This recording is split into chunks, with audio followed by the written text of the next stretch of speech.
कक्षा 5 विषय हिंदी में आप सबका स्वागत है।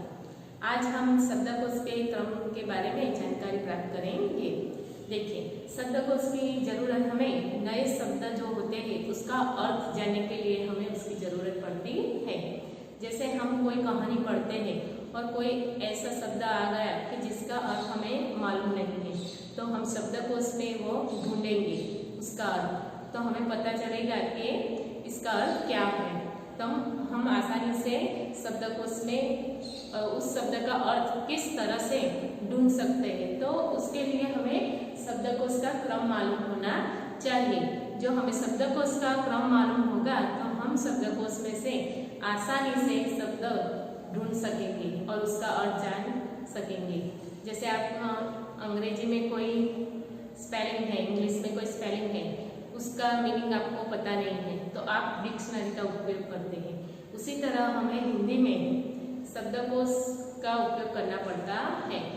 कोई नया शब्द है उसका अर्थ जानने के लिए हमें शब्दकोश का उपयोग करते हैं, लेकिन उससे पहले हमें शब्दकोश का क्रम मालूम होना चाहिए जिससे हम आसानी से शब्द ढूंढ सकते हैं।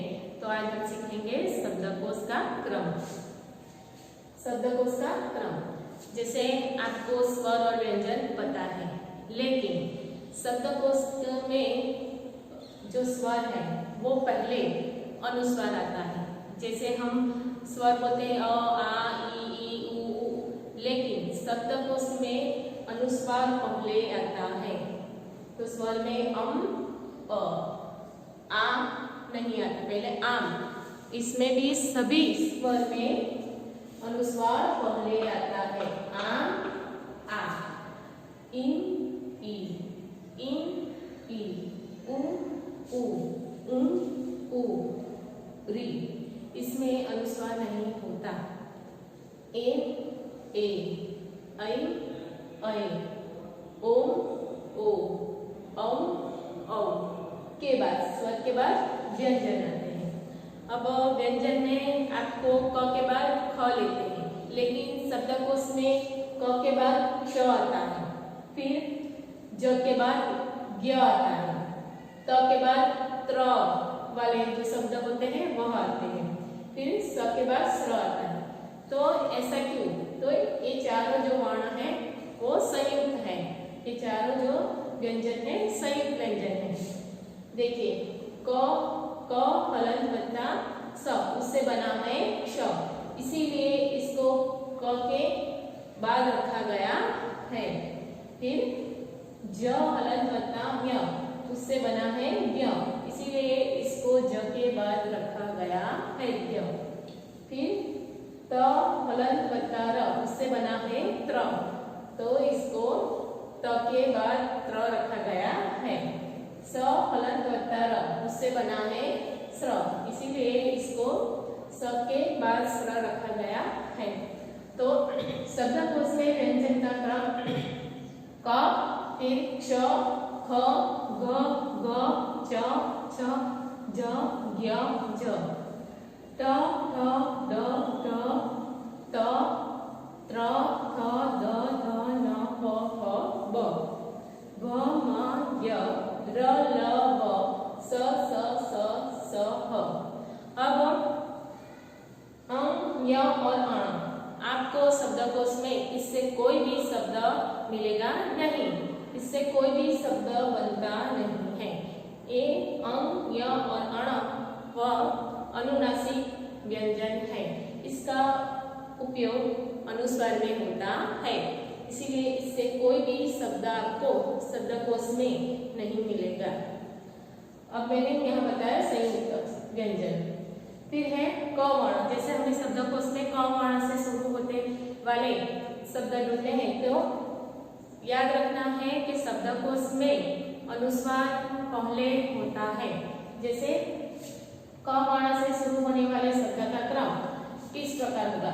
क, पहले अनुस्वार क, फिर क, का, का, कि, की, कु, कु, के, कई, को, इस तरह होता है। तो आपको याद रखना है शब्दकोश में स्वर शब्दकोश में अनुस्वार पहले आता है और क के बाद च, ज के बाद य, त के बाद त्र और स के बाद स्र। यह आपको याद रखना है। आपको शब्दकोश का क्रम मालूम होगा तो आप शब्दकोश में कोई शब्द आसानी से ढूंढ सकते हैं।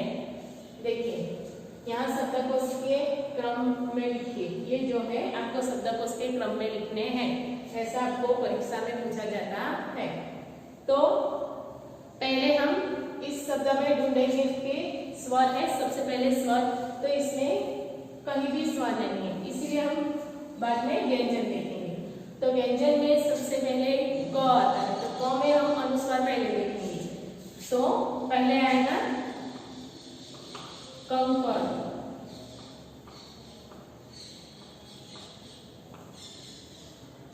फिर हम देखेंगे कि बिना अनुस्वार का क, तो बिना अनुस्वार के क कमल,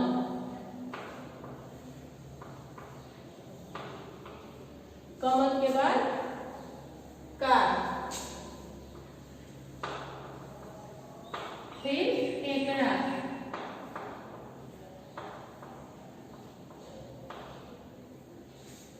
फिर कौवा,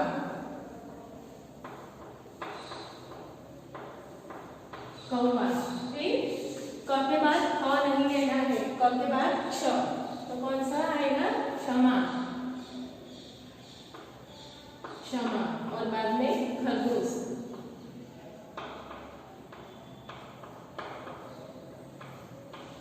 देखिए आपको याद रखना है जो क और अ का जो शब्द क्रम है तो इस प्रकार है। तो क के बाद छ का, ख का, ग, इस सभी व्यंजनों का इस प्रकार होता है। क के बाद छ, ख, ग, उसी तरह क्या होता है?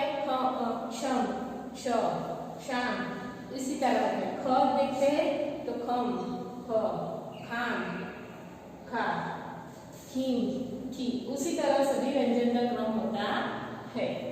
फिर दूसरा है, सबसे पहले स्वर देखेंगे। स्वर इधर है तो स्वर से कोई शब्द नहीं है, तो स्वर के बाद व्यंजन। तो व्यंजन में पहले क देखते हैं, तो पहले आएगा कुत्ता, कुत्ते के बाद क के बाद देखेंगे क्ष, तो क्ष वाला कोई नहीं, फिर क, ख, ग, तो गाजर,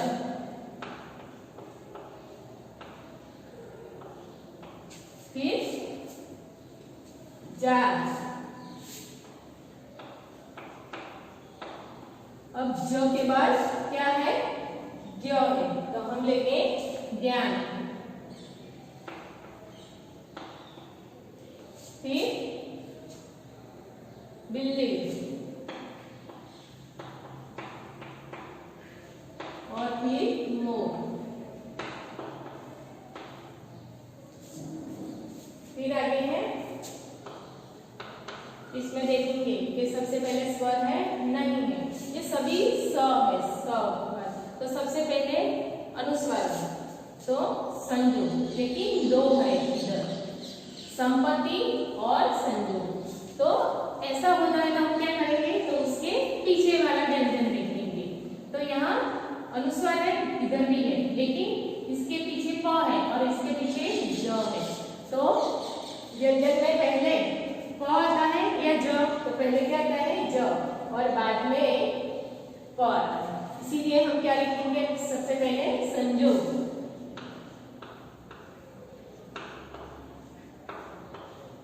फिर संपत्ति,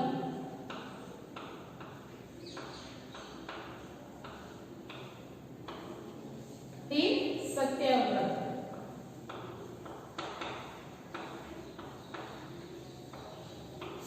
फिर सा वाले होंगे, तो सबसे पहले साई,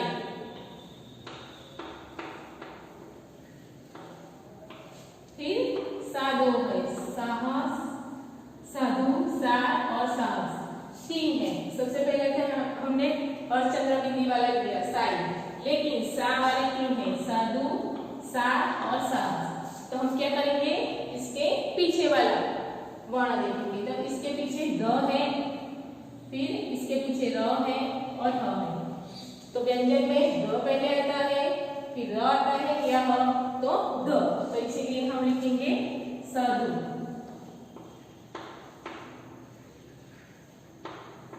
फिर र आता है इसीलिए हम लिखेंगे सार, और फिर साहस,